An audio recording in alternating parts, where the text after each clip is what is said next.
台南国家美术馆筹备处行挂牌是以现代、当代美术史的综合性博物馆。这年代设定在1895年到1960年的台湾美术作品为主，亲像陈定波、黄土水等创作，未来拢会当看到。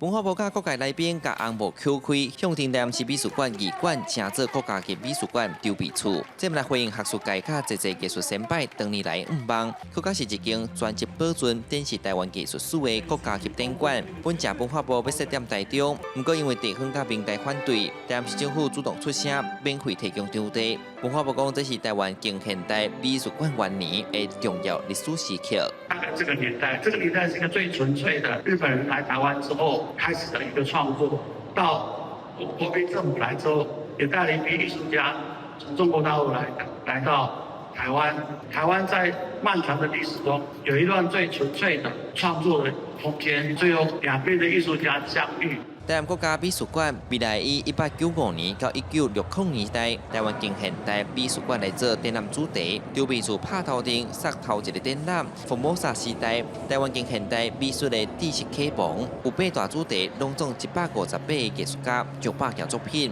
包括丁丁坡、南海普陀山、黄土水、甘露水等珍贵作品，其中有1/3是头摆对外公开。我从巴黎回来的时候，的初期的作品，我想把那个传统雕塑跟现代雕塑做一个结合。我们近现代的美术品里面，还是有透过文字的这种认定，